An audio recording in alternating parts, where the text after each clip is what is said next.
Imagina esto, el mundo celebra a 5 figuras como si fueran salvadores, las aclama, les entrega su confianza y su gratitud, y sin embargo, esas mismas figuras se convertirán en lo que te arruine la vida y ponga en riesgo tu alma.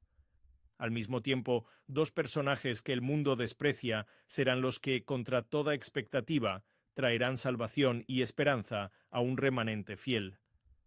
Los 5 queridos que te harán perderlo todo, y los 2 odiados que, paradójicamente, te salvarán. ¿De qué lado estarás cuando llegue la hora de elegir? Te lo digo sin rodeos.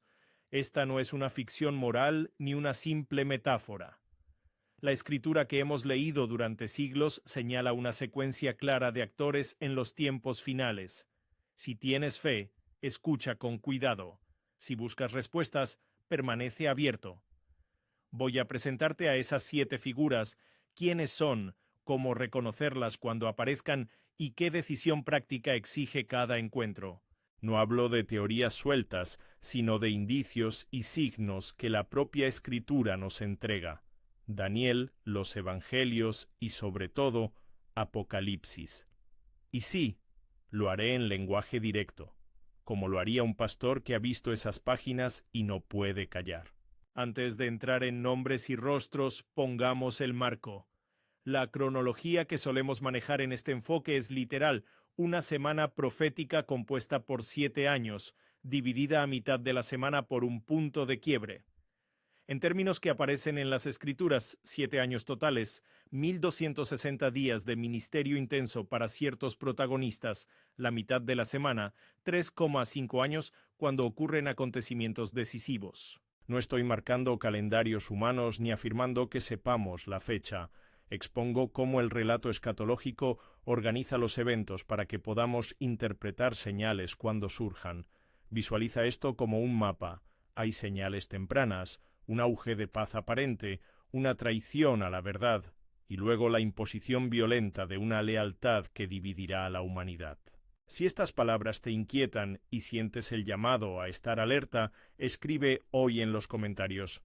Ese pequeño gesto no te salva, pero es un acto de conciencia y comunidad. Aquí hay quienes quieren aprender, advertir, orar y estar preparados. Ahora vamos a los protagonistas. Los presentaré uno a uno. Identidad, señales que permitirán reconocerlos, lo que harán y qué respuesta exige de ti. Anticristo, el amado que traerá paz. Y luego la profanación. El primer personaje es el que el mundo, por su eficacia y carisma, estará tentado a adorar. Un líder con autoridad política y alcance global, alguien capaz de negociar pactos que la comunidad internacional aplaudirá. Verás su rostro en reportajes, lo oirás hablar de seguridad, de acuerdos que prometen poner fin a conflictos de largo aliento. Hablará de soluciones, reconciliación, estabilidad, un aparente fin a guerras que desgastaban a las naciones. En la narrativa bíblica, este personaje firma un tratado con Israel y gana legitimidad ante las naciones. Su oferta es la de un orden restaurado. Pero aquí está la trampa. Su paz será una apariencia que encubrirá control absoluto. 3 señales concretas que tendrás que observar para reconocerlo sin caer en especulaciones apresuradas. 1. La paz y el tratado con Israel como prueba pública de autoridad. Será celebrado por muchos como un logro histórico, un giro inesperado hacia la estabilidad. Ese aplauso global facilitará su consolidación de poder. 2. La profanación del templo a la mitad de la semana. Si la profecía es literal, llegará un punto, la mitad de la semana profética, en que este líder permitirá o ejecutará una profanación en el lugar santo, una abominación que hace imposible la práctica religiosa tradicional dentro de ese espacio. Mateo 24 y Daniel hablan de esa abominación desoladora. Es un indicio inequívoco, una línea roja. 3. La demanda de adoración. No será solo simbolismo, se exigirá con coacción un culto público. Quien se niegue a inclinarse afrontará consecuencias. Ese será el momento decisivo. ¿A qué y a quién rendirás tu lealtad? La Escritura también nos advierte de sus estrategias, un sistema económico y social diseñado para sostener su autoridad. En un mundo ultraconectado, Piensa en cómo podrían usarse tecnologías, comunicaciones masivas y control de la economía para que la obediencia sea visible y medible. Eso no minimiza el carácter sobrenatural de la figura que Apocalipsis describe, más bien combina lo visible y lo invisible, carisma humano, respaldo político y una potestad que proviene del dragón. La lección práctica para ti es clara: no sucumbir al brillo de soluciones que no se corresponden con la verdad de Cristo. Observa si la paz exige abandonarlo todo, incluso tu fidelidad a la palabra. Falso profeta. El líder religioso que unifica en falso, al lado del poder político estará el poder religioso, la figura que consolidará la adoración del líder político y legitimar sus pretensiones ante multitudes. Este será el segundo personaje, un líder religioso de alto impacto, capaz de unir corrientes espirituales y confundir a creyentes sinceros. No será un charlatán insignificante, hará señales y prodigios que parecerán auténticos. Hablamos de manifestaciones sobrenaturales que engañarán a muchos. ¿Cómo discernirlo? 3 criterios sólidos. 1. ¿Dónde dirige su autoridad? Si ante milagros y señales este líder pide que la mirada y la adoración se vuelvan hacia un hombre que se presenta como salvador político, ese es el signo de alarma. La Escritura nos enseña a evaluar el destino de la influencia. ¿Apunta a Cristo o a otro? 2. Sus milagros apoyan una agenda, legitimación del poder y la implementación de una señal de lealtad, la marca. No reduzcas esos prodigios a shows tecnológicos. En el relato escatológico, posterior a estos actos, se implementa un sistema simbólico que controla el acceso a bienes y prácticas de supervivencia, conocido como la marca de la bestia, 666. Ese número, tal como aparece en Apocalipsis 13, será el sello de cumplimiento y lealtad al sistema. La oferta será simple y coercitiva: acepta la marca y participa. Rehúsa y quedas excluido. 3. La unificación de religiones. No se trata solo de un falso culto aislado, será un movimiento ecuménico instrumentalizado a favor del anticristo, que pretende atraer a multitudes con mensajes de paz universal, pero que busca encubrir una subordinación total. Aquí la advertencia pastoral es cruenta pero necesaria. Los prodigios pueden cautivar. El corazón humano tiende a buscar señales. La regla de oro para el creyente es siempre evaluar el fin hacia el que ese poder conduce. Si todo apunta a disminuir a Cristo y exaltar a otro, la respuesta es resistir y mantener la fidelidad. Los 2 testigos, los odiados que predicarán la verdad. Pasamos a 2 hombres que, por su ministerio, serán lo contrario del éxito popular. Serán despreciados, perseguidos y odiados por la multitud y por quienes gobiernan. Sin embargo, serán instrumentos fundamentales de Dios en el tiempo de la tribulación. La Escritura los coloca en Jerusalén durante 1260 días. Ese es el tiempo profético que se repite en el libro de Apocalipsis, vestidos de cilicio, portadores de un mensaje de arrepentimiento y juicio. Sus rasgos y señales son sorprendentes. Vestidura de luto, su aspecto será austero, su mensaje incómodo. No buscarán la aprobación humana, su propósito será llamar al arrepentimiento. Poderes sobrenaturales que recuerdan a Elías y a Moisés. Cerrarán el cielo para que no llueva, convertirán aguas en sangre, introducirán plagas. Estos actos, sin embargo, no son para maravillar y ganar fama, sino para confrontar una humanidad que ha elegido el camino equivocado. Permanecerán 1260 días. Esa duración no es simbólica menor, es parte del patrón cronológico de la tribulación. Serán poderosos pero no invencibles. Al terminar su testimonio, serán neutralizados públicamente, asesinados, expuestos y luego resucitados por el poder de Dios y llevados al cielo. Esa gloriosa intervención servirá como testimonio final de la soberanía divina en medio del rechazo humano. Visualiza la escena: 2 hombres en las plazas de Jerusalén con cámaras tomando cada palabra, imágenes que ruedan por redes, interrumpiendo la programación que el sistema intenta imponer. Pese a las señales, la mayoría los despreciará. ¿Por qué? porque su mensaje confronta estructuras de poder y revela que la paz ofrecida por los queridos es en realidad una máquina de opresión espiritual. ¿Qué implicación práctica tiene esto para ti? 2 conclusiones. Primera, la fidelidad no se mide por la aprobación pública. Los verdaderos siervos de Dios no siempre serán amados por la multitud. Segunda, su ministerio es una apelación divina. Incluso en la hora de la tribulación, Dios llama a un remanente al arrepentimiento. Si oyes su voz, no la ignores. No descartes un mensaje porque quien lo pronuncia esté cubierto de ceniza. La ceniza puede ser la señal de que el fuego de Dios está obrando. Los 144,000 sellados para una misión que el mundo no podrá silenciar. Aquí llegamos al grupo que muchos observadores encuentran más enigmático, los 144,000. Aparecen como evangelistas sellados, agrupados por tribu, 12,000 de cada una de las tribus de Israel. No son una cifra alegórica en esta lectura, son individuos concretos y reconocibles que reciben un sello. Ese sello es, según el texto, protección espiritual durante la tribulación y una acreditación para proclamar el Evangelio con valentía en medio del caos. Su distintivo: origen étnico, se reconoce su identidad israelita. No son una asociación genérica, sino un remanente específico. Ese hecho tiene implicaciones teológicas sobre el plan de Dios para Israel y para la salvación de las naciones. Bayis, sellado por Dios. Este sello no es un amuleto mágico, sino una señal de pertenencia divina. Les confiere una seguridad sobrenatural en medio de persecuciones. No todo daño que se les intente causará el propósito último. No son inmunes a la adversidad, pero su llamado es claro y asegurado por la promesa divina. Misión evangelística global. Lo sorprendente es que su ministerio no queda encerrado en Jerusalén. Su mensaje alcanza a naciones enteras.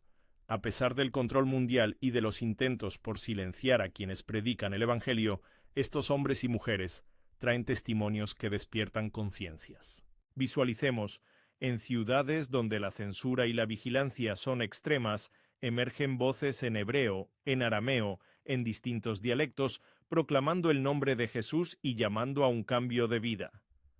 Las pantallas globales intentan borrar sus palabras, pero el testimonio se filtra a través de redes ocultas y encuentros clandestinos. Para muchos, esos sellados serán un escándalo. Para unos pocos, serán la oportunidad de oír la verdad en el momento más oscuro. Pero aquí hay una tensión real. Mientras los 144,000 cumplen su misión, el sistema del mundo ve en ellos una amenaza. Su predicación deshace la legitimidad construida por el poder y la religión falsa. Nadie permanecerá neutral. La pregunta práctica ante ti es brutal. ¿Serás quien oye y responde o te alinearás con la multitud que exige silencio? Mientras los sellados se preparan para salir a los grandes escenarios de la vida pública y de lo subterráneo, la presión sobre las estructuras internacionales crece. Las naciones que antes celebraron la paz sienten que la estabilidad se vuelve impredecible. La exaltación del líder político requiere ahora medidas más drásticas para asegurar la uniformidad. Es justo en ese contexto que el aparato religioso del falso profeta empezará a pedir manifestaciones masivas de lealtad y a promover lo que llamamos la marca de la bestia. La marca y la coacción, la prueba final que dividirá multitudes. No podemos hablar de estos personajes sin abordar la práctica que definirá la división última entre quienes siguen a Cristo y quienes se someten al sistema. La implementación de la marca, conocida en Apocalipsis con el número 666. La Escritura describe un sistema en el que la aceptación de esa marca condiciona el acceso a la economía, a la compra y venta, a la participación en la sociedad. No es un mero símbolo protocolario, es un acto de lealtad que tiene consecuencias eternas. Hay dos maneras de ver esto. Desde la óptica social, es una cuestión de supervivencia inmediata. Aceptar la marca facilita la vida bajo el nuevo orden. Desde la óptica espiritual, es una apostasía, un rechazo activo de la soberanía divina. La cultura, el hambre, la necesidad de proteger a la familia, todas esas fuerzas presionarán.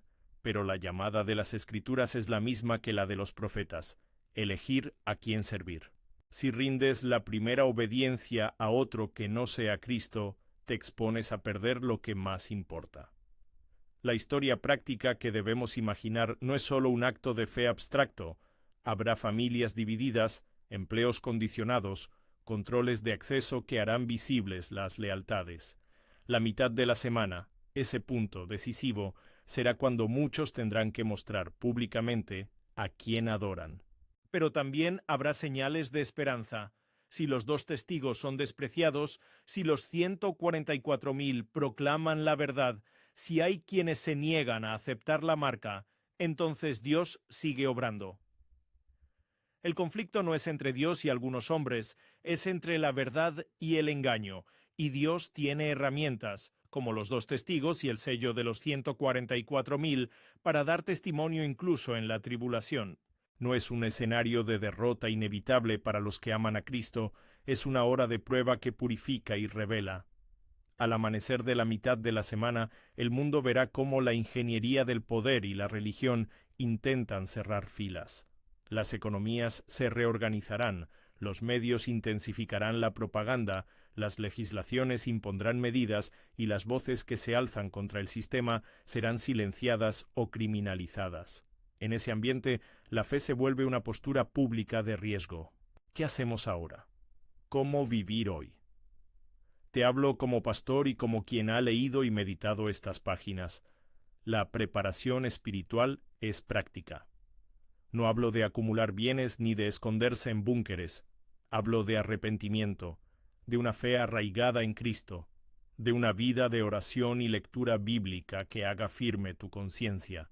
Hablo de comunidades que se sostienen mutuamente, de entrenamiento para la persecución espiritual y emocional, de decisiones claras ante la convivencia social y la familia. Además, discernimiento.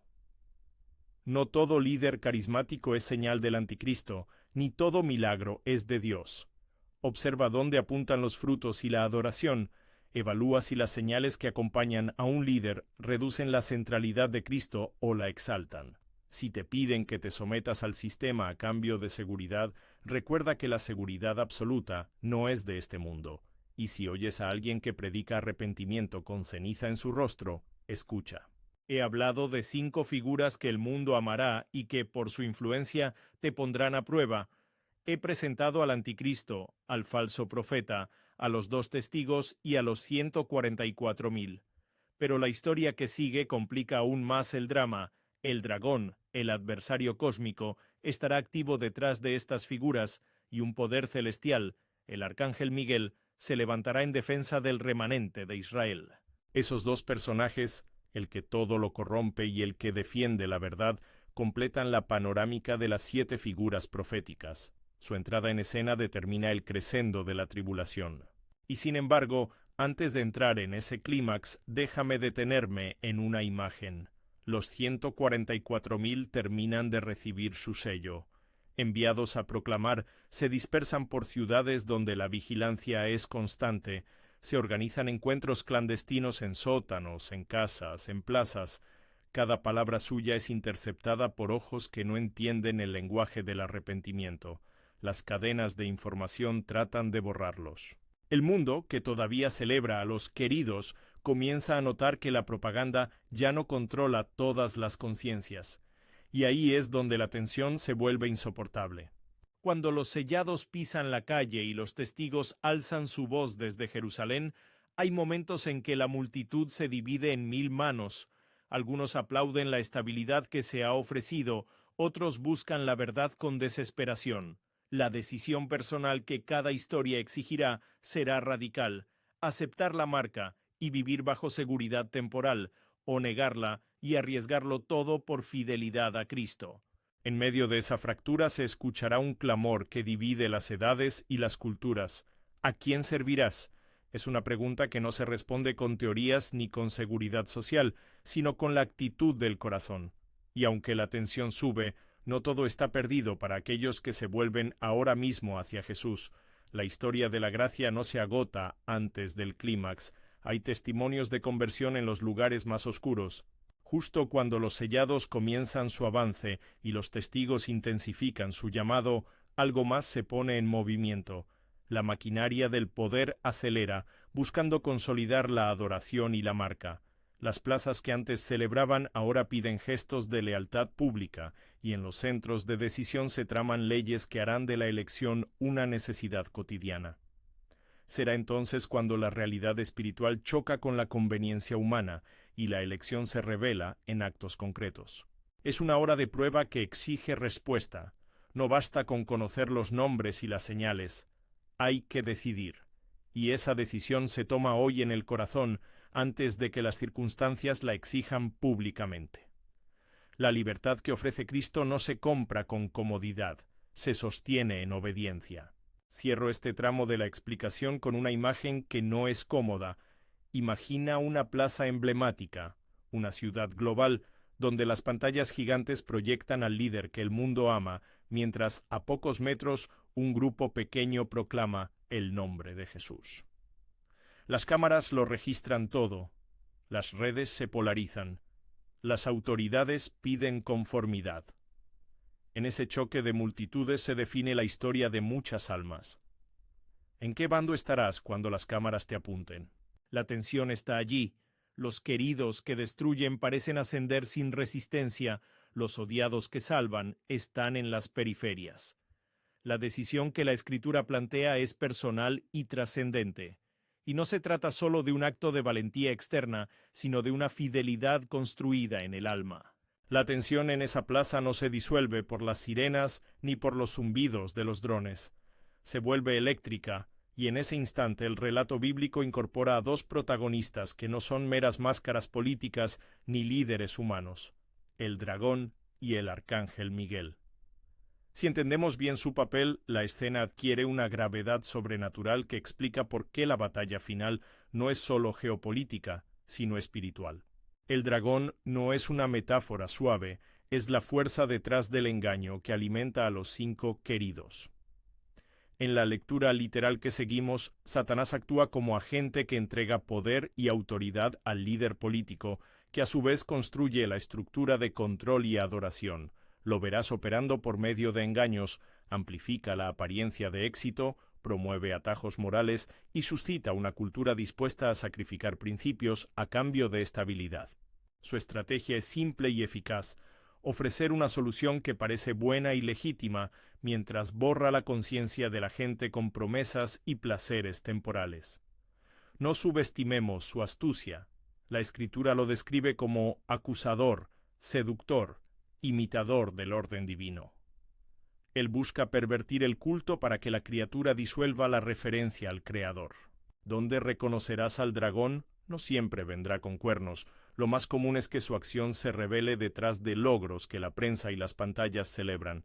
Fíjate en quienes, tras resolver problemas concretos, exigen lealtad absoluta.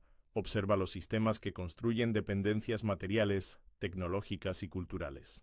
Eso no convierte automáticamente a todo progreso en malvado, pero sí nos da una regla de discernimiento. Cuando el bien humano empieza a reemplazar la obediencia a la palabra, hay terreno fértil para la obra del dragón. En lo sobrenatural, su obrar puede manifestarse como fuerzas que legitiman milagros en favor del sistema, milagros que confunden y que precisamente por su espectacularidad atraen a multitudes imprudentes. Enfrente de esa corrupción se alza Miguel, cuya intervención es solemne y decisiva. La Escritura lo presenta como príncipe defensor de Israel, como guerrero angelical que en el libro de la Revelación dirige una contienda cósmica contra el dragón y sus ángeles. Cuando Aragón y fuerzas invisibles se enfrentan, lo que está en juego no es solo el destino de naciones, sino el destino de la verdad revelada. Miguel no actúa como un general que decide por sí mismo. Su autoridad es delegada por el Señor y su misión es proteger al remanente fiel. Sus intervenciones pueden no siempre ser visibles para la cámara humana, pero se manifiestan en momentos claves: liberaciones inesperadas, protección que desafía lógica humana y, sobre todo, el restablecimiento del propósito redentor de Dios en medio del caos. Visualiza otra escena: un aeropuerto internacional plagado de controles biométricos. Gobernantes piden uniformidad, periodistas aplauden la mano fuerte y al mismo tiempo una cadena de rescates inexplicables ocurre. Personas que habían sido localizadas por sistemas de vigilancia aparecen en ciudades lejanas. Planes de censura fallan por razones invisibles. No estoy hablando de coincidencias decorativas, hablo de interrupciones providenciales que salvan vidas, que permiten la evacuación de comunidades fieles o que protegen a líderes espirituales esenciales. Así opera Miguel, no siempre en el drama público, pero sí en el ancla que mantiene vivo al remanente. Ahora miramos el crescendo. La segunda mitad de la semana profética marca el punto donde la persecución alcanza su punto máximo. El anticristo ya habrá mostrado su desfachatez. El falso profeta habrá consolidado un culto de apariencia universal. Los sistemas sociales y económicos estarán reconfigurados y la imposición de la marca se volverá la prueba que definirá la ropa del alma. En ese tramo, Satanás intensifica su ataque. La presión para aceptar la marca se convertirá en la liturgia diaria de una sociedad que confunde obediencia y supervivencia. Se cerrarán puertas, se restringirán opciones y las familias deberán tomar decisiones imposibles. No voy a describir con lujo de detalles escenas de violencia. La Escritura es sobria y contundente al respecto, y nosotros debemos serlo también. Sin embargo, hay que entender la naturaleza de la persecución. No es un episodio aislado, es una prueba sostenida que busca quebrar la fidelidad. Habrá encarcelamientos, pérdida de empleos, ostracismo social y también la seducción de opciones que prometen bienestar a costa de renunciar a la verdad. La presión se hará tanto por ley como por seducción emocional. La narrativa pública dirá que aceptar la marca es una muestra de modernidad, civilidad y pragmatismo. Frente a eso, la opción cristiana, que renuncia a esa practicidad, aparecerá absurda y extrema ante la mayoría. ¿Y qué hará la Iglesia fiel? La respuesta no es uniforme, pero la Escritura y la experiencia del martirio sugieren algunas orientaciones claras: comunidad, testimonio y sacrificio consciente. Los 2 testigos y los 144.000 muestran 2 rostros de fidelidad, unos con la confrontación profética directa, otros con la evangelización persistente que no se calla. En la práctica pastoral, eso se traduce en comunidades que se preparan para sostener espiritualmente a sus miembros, en discípulos formados que no se dejan seducir por la propaganda y en redes de apoyo que posibilitan la supervivencia material y espiritual de quienes resisten. Quiero detenerme un momento en la figura de los 2 testigos, porque su destino es una enseñanza para todos nosotros. Es fácil imaginar que la protección divina asegura comodidad o éxito público. No siempre es así. Estos profetas operan en la austeridad. Su vestimenta de luto es símbolo del dolor que acompaña la verdad. No buscan fama, buscan obediencia. Aprendemos de ellos que el testimonio puede ser rechazado, incluso ridiculizado. Pero la fidelidad no depende del aplauso humano. Por eso digo con firmeza: escuche al que llama al arrepentimiento, aunque suene duro. Confía en el mensaje más que en la mano que lo pronuncia. La función de los testigos no es popularizar la verdad, sino exponerla. Más adelante, cuando se levante el clamor por martirio y resurrección, su historia será una demostración de la soberanía de Dios sobre la historia humana. Volvamos a los 144.000. Su presencia nos enseña algo sustantivo respecto a la estrategia de Dios. En la hora de juicio, la proclamación no se pierde ni se disuelve. Dios equipan a un grupo concreto, lo sella y lo envía. Su origen étnico en la lectura que sostenemos subraya la continuidad del plan divino con Israel y con las promesas hechas a las naciones. Pero atención, su sello no los hace inmunes a la prueba moral. Su llamado es evangelístico y a la vez testigo. En la práctica, eso nos recuerda que la evangelización no es opcional ante la tribulación, es parte del combate. Habrá conversiones, arrepentimientos y transformaciones incluso en los momentos más oscuros. La soberbia del dragón no puede borrar la obra del Espíritu. En medio de esta catástrofe espiritual, y ahí quiero ser claro, no todo está perdido para el que se vuelve ahora mismo. Es una tentación interpretar estos textos como una fatalidad que niega la posibilidad de conversión. Nada más lejos de la verdad. La persecución purifica, pero también despierta conciencias. Los testimonios auténticos y las prédicas contraculturales tienen un efecto que sobrepasa las fronteras. Esposos que vuelven a Dios, gobernantes que se convierten en secreto, familias enteras que eligen la fe. Por eso la llamada pastoral es urgente pero esperanzadora. Aún en las plazas donde se proyecta al líder amado, Dios suscita un remanente que no acepta la mentira. Necesitamos, por tanto, traducir esta visión a un plan de vida espiritual que podamos trabajar hoy. No hablo de paranoia ni de teorías conspirativas. Hablo de sabiduría práctica para perseverar. Primero, profundiza tu relación con Cristo ahora. Esto no es retórica. La fidelidad en la tribulación nace de una relación íntima con Jesús, alimentada por la oración, la lectura de la palabra y la comunión sacramental según las prácticas de tu tradición. No esperes hasta que las circunstancias presionen para buscar fortaleza.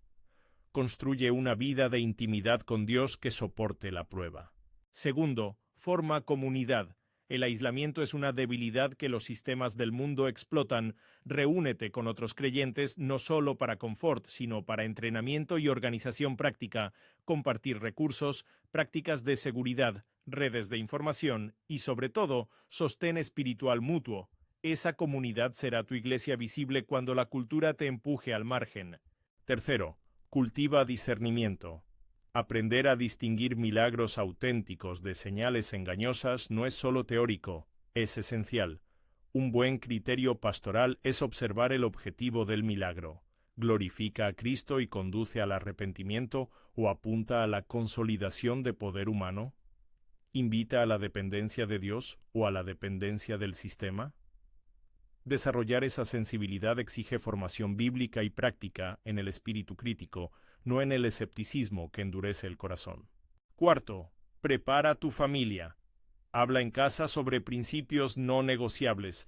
No te limites a doctrinas abstractas. Concreten respuestas prácticas. ¿Qué hacer si la marca se exige para la alimentación? ¿Cómo manejar las presiones del trabajo? ¿A quién recurrir en la comunidad eclesial para protección y consejo? No se trata de sembrar miedo, sino de coordinar decisiones con claridad y amor. Quinto, no confundas prudencia con cobardía. Hay momentos en que la resistencia pública es el camino del testimonio. Hay momentos en que la estrategia prudente preserva ministerios esenciales.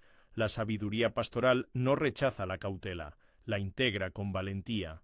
En la lectura escatológica los testigos se exponen, los sellados evangelizan con audacia y otros se esconden para preservar semilla.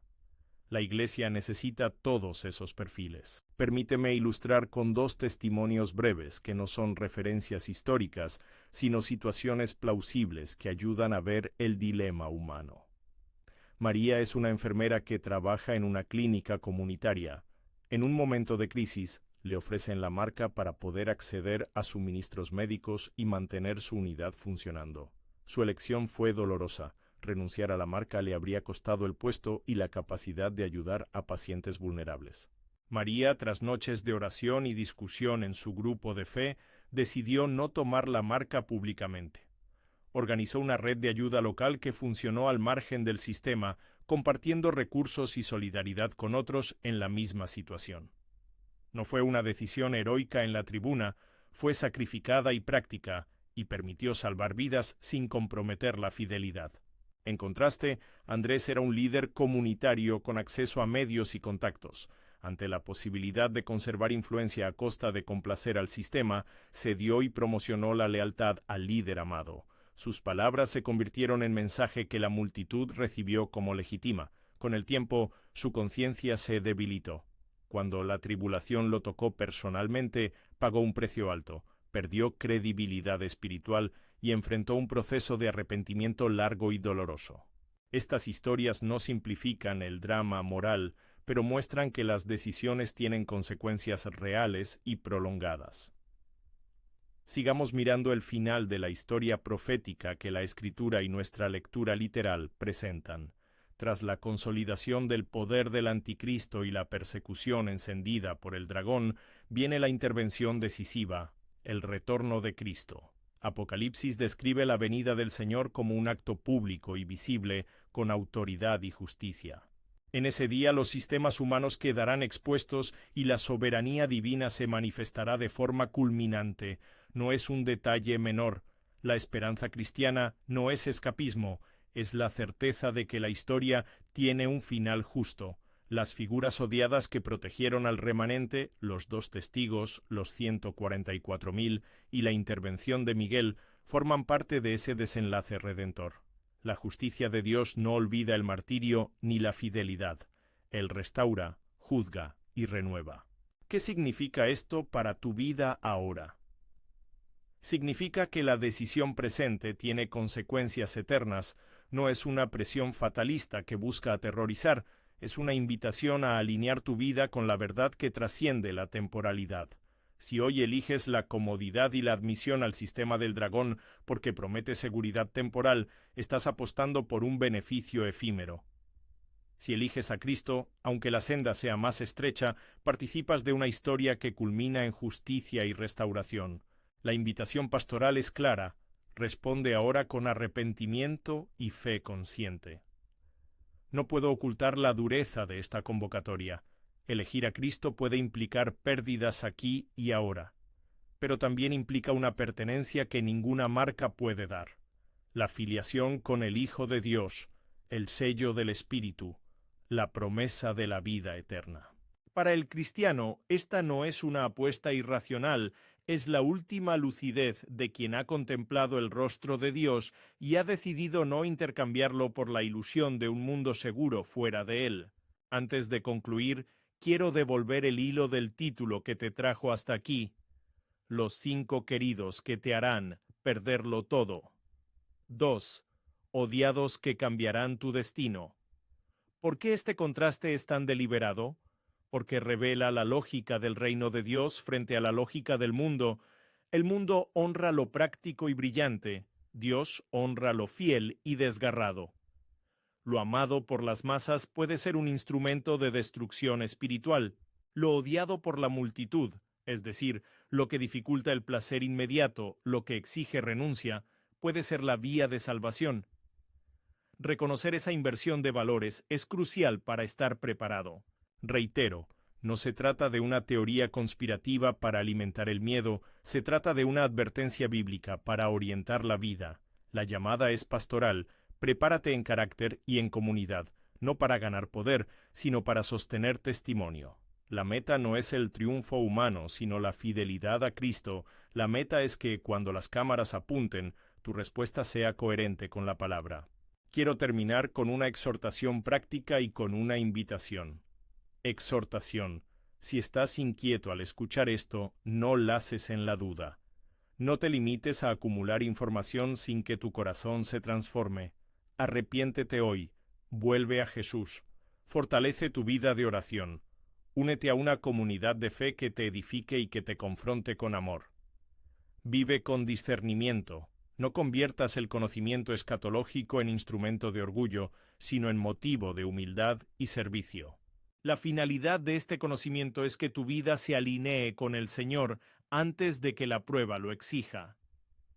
Invitación: si este mensaje ha herido tu conciencia o ha despertado una decisión en ti, escríbelo en los comentarios.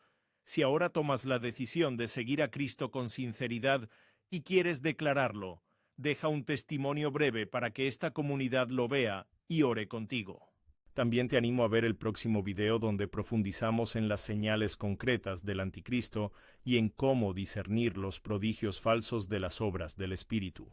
Que este contenido no sea solo información, sino impulso para una vida transformada.